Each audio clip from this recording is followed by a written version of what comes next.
Meron din siyempre para kay Maureen. Bibili ng mattress.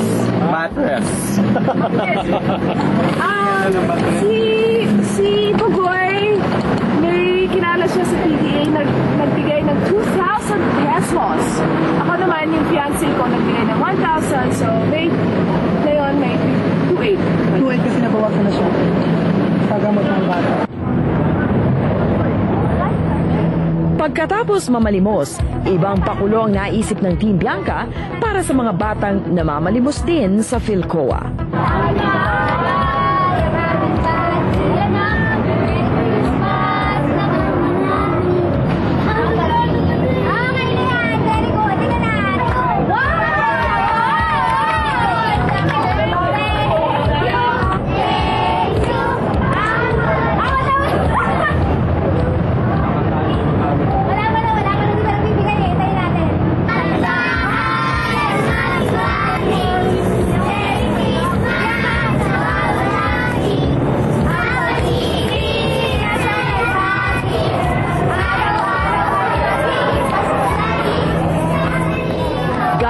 Gamit ang celebrity power ni Bianca sa pagkolekta ng pangmeryenda ng mga bata.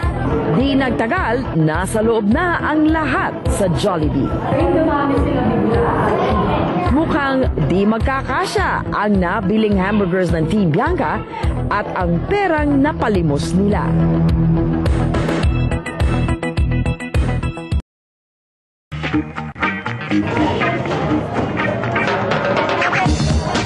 Na oras pa lang ang pasa-pagasa, marami nang nagagawa ang mga teams.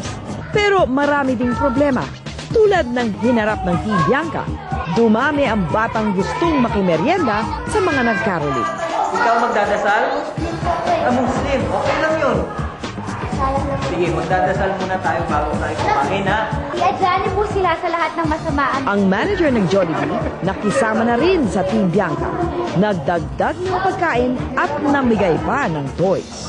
Yung mga wala pa, maglilinya tayo, linya.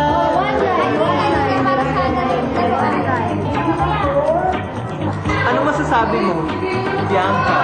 Happy tayo, syempre, di ba? Kaso kanina, ilang kids ka kasama kanina? 11. Bilang ngayon, mga 30 na yan. Ang dami-dami na nila, di ba? Pero ang bait-bait ng Jollibee. Bata! Mga bata! Ayun tayo! Thank you! Thank you!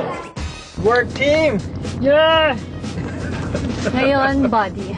Body. Pagod man, dumiretso ng Cubao ang tropa para sunduin si Buddy. Kailangan nilang malaman kung sino ang gusto niyang tulungan. Ayan. Buddy! Umikot kami kanina at ang daming mabait. So,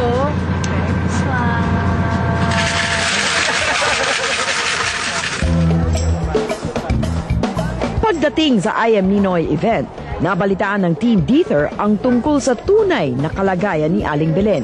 Si Aling Belen ay pinapalis ng kanyang landlord. squatter kasi, no? Oo, kasi hindi pala kanya yung lupa. We can actually see how our country is deteriorating.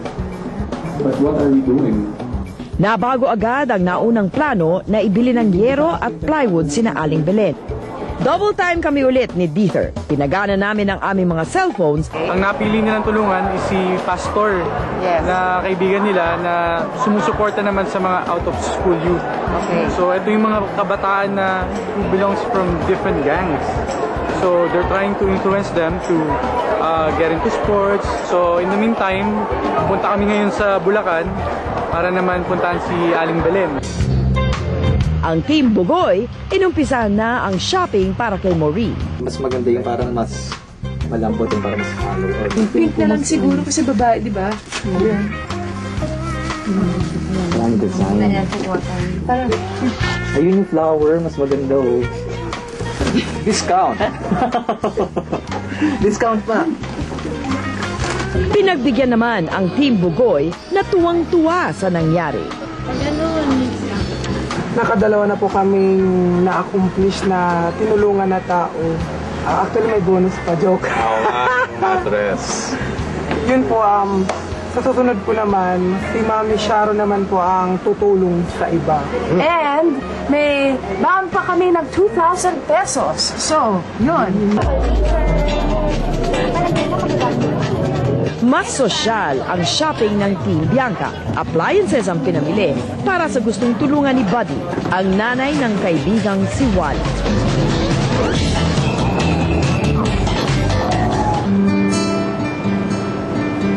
Kumilos agad si Sharon pagdating sa bahay.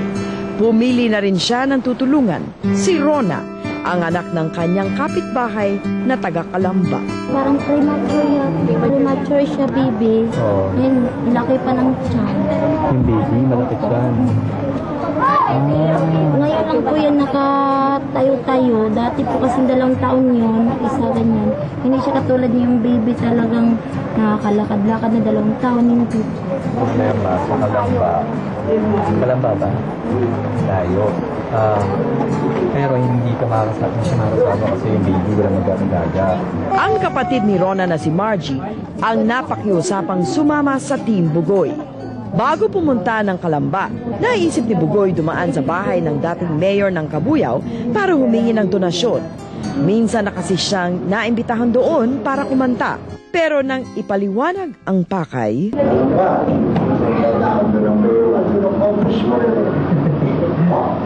Kahit piso malaki na yan. Pag walang piso, balik mo siya.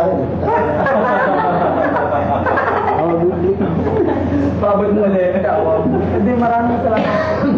Kasi, actually, nahihiyarin po kami kasi nabigla rin kayo. Para na kayo. Mas uncomfortable talaga. Malinis naman yung konsensya ko, di ba? Na wala naman akong pinulsang pera ng ibang tao. At least, inasa mo lang. sa isang grocery warehouse naman dumaan ang Team Bianca bago dumiretso sa tutulungan ni Buddy na si Aling Salome. Mabilisan ang pamimili ng tropa. Nagkaroon din kasi ng di pagkakaintindihan sa shooting sa warehouse. Nagsungit ang CQ. Pwede naman yung sweet na, ma'am, sorry, kailangan nyo ng permit. Yung isa, bakit kayo na? Yung parang, card? Kuya, wait. Hindi kami maglalakaw. My partner and I, Peter Ocampo, are Walang sinasayang na oras ang team dito. Tawag dito, text doon habang nasa van. Jerry, can you help us with any kind of food or paano to? Food, anong klaseng food? Naka-20 na kami, kailangan pa namin ng 20. 20? Okay. Wow. Talaga? Naku, hulog ka ng langit talaga naman. Galing. Alright. Di ba? Diba? Supporting ka ba tayo? Okay? Nag-umpisa ng umarangkada ang Team Bianca. Christmas na Christmas ka na. Ano si Aling Salome? Okay, let's go. Kayo po si Aling Salome. Magandang hapon po. Naisip agad ni Bianca ang kinabukasan ng kanilang sorpresa. Pero si Aling Salome parang naguguluhan. Pagpasensya niyo na po. Ano po, mga gamit sa kusina. Ang hanap buhay po. Magkano ba yan? Ano ba yung babayan? Wala pong bayad. Regalo po sa inyo ni Buddy. Sige. Mami, ganito po kasi yun. Ipinaliwanag ni Bianca kay Aling Salome ang pasa-pag-asa. Mukhang mapupuno na yung bahay ko niyan Oo nga po eh. Yan ko, alam kung paano ko